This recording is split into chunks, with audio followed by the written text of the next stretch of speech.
Okay, hi Bob. Good afternoon, Raj. Yeah, one question I would ask you, like, what advice do you give for the present youth?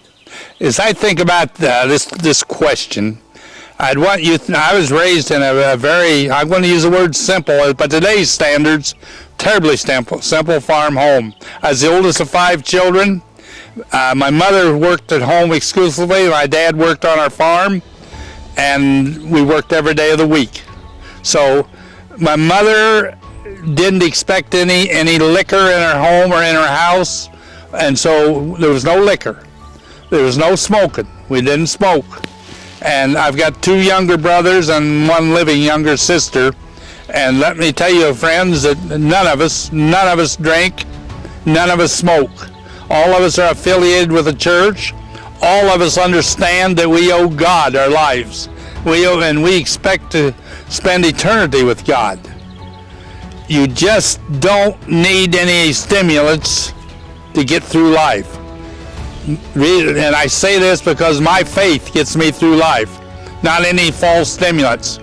And I've always had to use my mind and my head to do things in life, and I was reluctant to be subjected to any artificial stimulants that might affect my judgment. So here I sit. I'm the lone wolf, when I don't use any stimulants, and I don't condemn anybody that wants to. That's their business. But I thank God I've got through 84 years of life without any stimulants. And I mean every word of it. Sounds perfect. Thank you. That's pretty strong for today's world, I know. Yeah. And one more question. You can ask. Jagan wants to ask one question. You can go ahead. Yeah, it's okay. So, Bob, the current generation, right? So, what do you see that missing on those generations that you enjoyed in your age? What I see missing is responsibility, work ethic, willing to work, and respect and work ethics and ambition. I think our generation now has been given to it's the parents' responsibility. They've given youth more. Guys, we just didn't have much when we were kids. We didn't do without anything. But we didn't have much either, and we didn't know we didn't have much. So, responsibility and willing to work and do your part, not complain. Thank you, Bob. Okay. I get pretty loud. Yeah. I have one more question for you. So, what financial advice do you give for the present generation? Like, how do we need to save money? How we need to grow our financials? How we need to manage our financials? The question is, how do I manage them? Well, don't be foolish, number one. Let me give you my own life as an example. I had, after I spent a lot of my life from 6 years old on living with my grandfather Chatterton and his 1 daughter that never married. We'd call her an old maid. They were very influential in my life, very. They were very good, frugal money managers. And I went to school. I had a scholarship. In 1957, the student fees at Western Illinois University were $56. $50 for tuition, $6 for student fees. And I had a scholarship and covered that. But other than that, I come to school every Monday morning, and my aunt gave me $20. And I paid $5 a week for a room. That left me $15.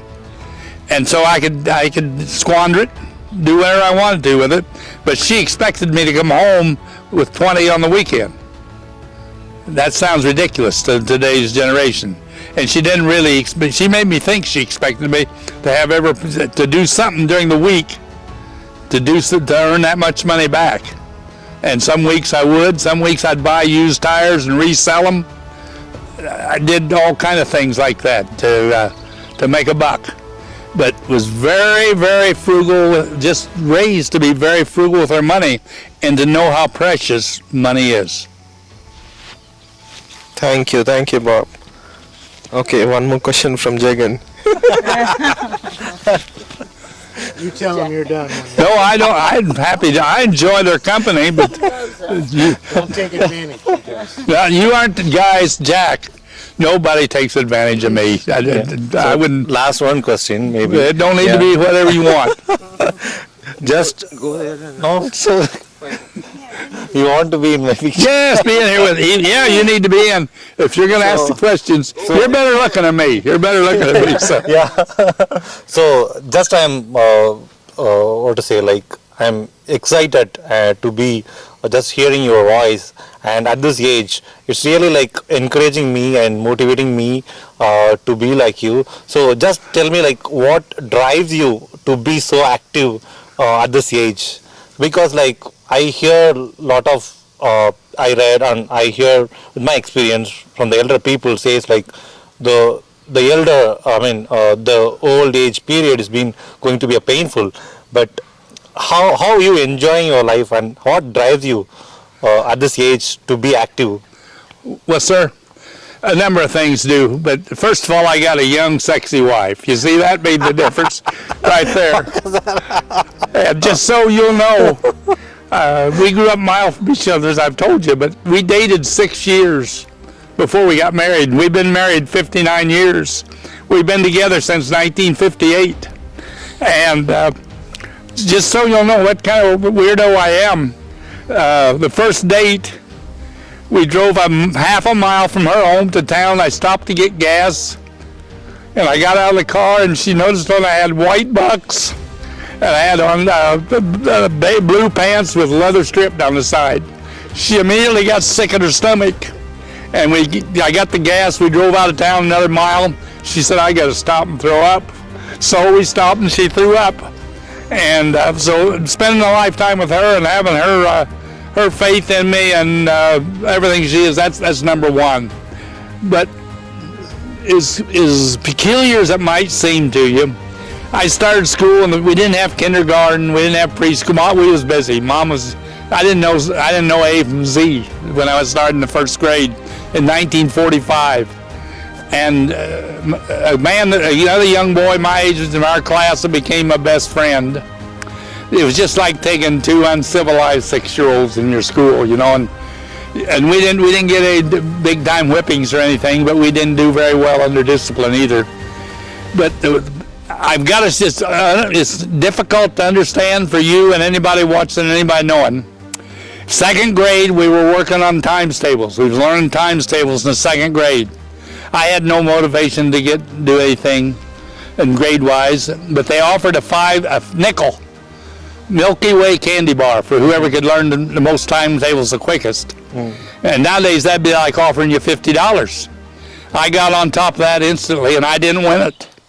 But that motivated from my time in the second grade through school to be an achiever and to be the best at whatever I did. And so this other boy that became my very best friend, he and I ended up graduating from our class, valedictorian and salutatorian, the top two of the class. And we were proud of that. My friends passed away now. Okay. And so that was just an innocent motivation that struck me and inspired me to be an achiever. So I get out of school and I'm peculiar enough. I've got all my report cards. Who cares? Nobody wants to see them. Nobody even wants to see the dust on them. But I got a lot of straight A's. I got almost perfect attendance year after year of school, and just was inspired to achieve. That's great. And I'm troubled in our society that anybody don't want to achieve. And part of it, I have not said this, and I have no doubt in my heart that it's faith in God and living as God, trying as hard as you can to live as God would hope you, the best I understand, God would have me live. Does that make sense to you, though? Yeah, of course, yeah. That's the way I live. Thanks, Rob. If you go in there in that front room with that recliner, you'll see there's a whole stack of books. Oh. I'm reading a book about Daniel and all, and how he's one of my heroes in the Bible, along with Job and many others. But Daniel was just a remarkable young fella. At 14, they take him prisoner to Babylon and make him into a Babylonian. And he's savvy enough. He survived it and become really the guy that run the empire under Nebuchadnezzar. So, boy, I've learned so much to learn from Daniel. So I learn every day. I try to learn. And my wife goes nuts with all the material I've got and all that, but I like to learn. I'm not much of a television watcher. And I've got a wife that works. She works constantly. She sweats constantly or perspires or whatever you do.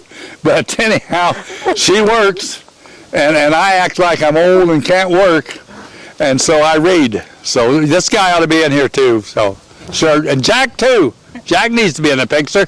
He's give up the whole afternoon. He'll want to be famous. Get over here, Jack. Get over. Okay, I'll take a picture. Or have Karen. Thank you for your